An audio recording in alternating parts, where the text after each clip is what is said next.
Constituents across the country are demanding action from their representatives to check Elon Musk's power. This was the line to get into a town hall in Belton, Missouri for Republican Congressman Mark Alford, where tensions got a little high. Elon Musk has contracts with the federal government. But he is also, I think, doing an effective job. Conflict of interest! Show me! There are a lot of people who me! don't want to see waste, abuse, and fraud weeded out. Some of them here today. I don't want him in charge of it. Protesters also gathered in California at Congressman Tom McClintock's office this week, saying Trump and Musk are wielding power illegally. Let's bring in Republican Congressman Tom McClintock of California for more on his response to that. Congressman, thank you for coming on. I know you've been outspoken about your support for President Trump and Elon Musk's efforts.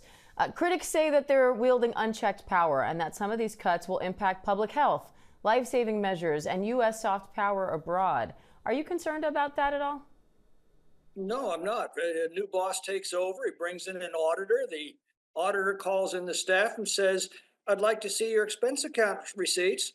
And the staff then freaks out. Well, what does that tell you about what's been going on all this time?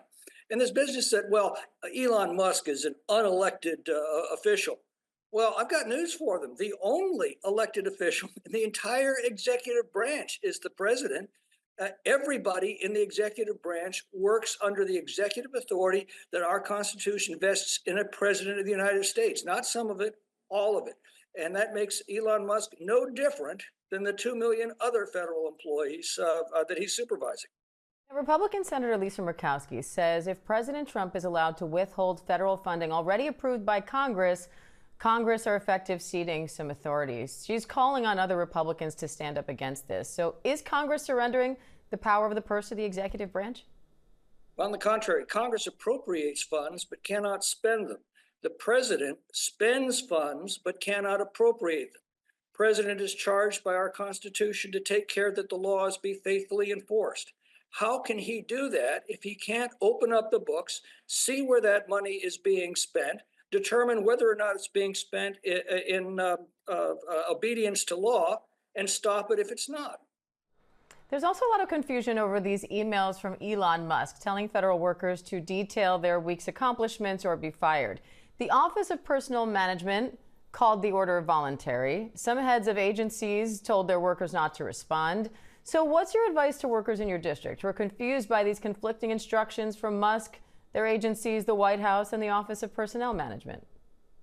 Well, I do agree there's a lot of confusion that needs to be cleaned up, but my advice would be do it. I was having this conversation with my brother-in-law, worked for 30 years in the private sector, and he says, I would draft a weekly activity report every week for 28 years. That is not an unreasonable request. Now, the House could vote on a budget plan today. Some Republicans are expressing concerns about Medicaid cuts in that bill going too far. I know you sit on the Budget Committee. Are you supporting this plan? And what's your take on those Medicaid cuts? Well, very much I'm supporting it. It's going to save an average family about $16,000 over the next 10 years through reduced spending. And it's going to prevent a crushing $1,500 annual tax hike on families that are earning just $75,000 a year. So that really is going to be absolutely essential to provide our economy and working families the room they need to grow and prosper. With respect to Medicaid, that's not mentioned in the budget resolution. If there are changes to Medicaid, they're going to be in the reconciliation bill. And personally, I think the simplest reform would simply be to restore the Clinton-era work requirement for able-bodied people getting all forms of welfare to look for a job. That was law from the Clinton administration until it was dropped under the Obama administration.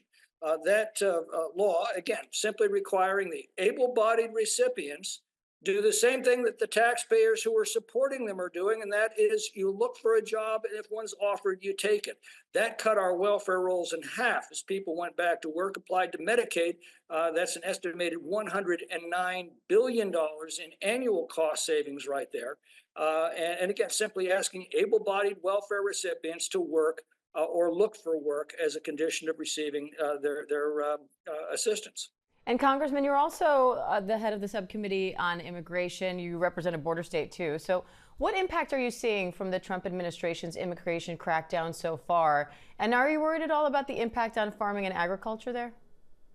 Well, what we've seen is a 95% reduction in illegal border crossings in the last month, which puts the lie to all of the Biden era claims that somehow there was nothing they could do about this. They admitted 8 million illegal immigrants into this country over a period of just 4 years. That has overwhelmed our public schools, our public hospitals, our food pantries, our homeless shelters, and costing American taxpayers about $160 billion a year. With respect to farm labor, a lot of that is legal immigration, and that's not affected by the president. The illegal immigration is what has been introducing the most violent criminal gangs and cartels in the world into our cities. That's a much, much bigger problem, and one that the president is now bringing back under control.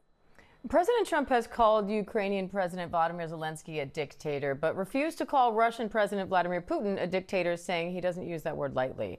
So what's your reaction to that? And do you think Putin's a dictator?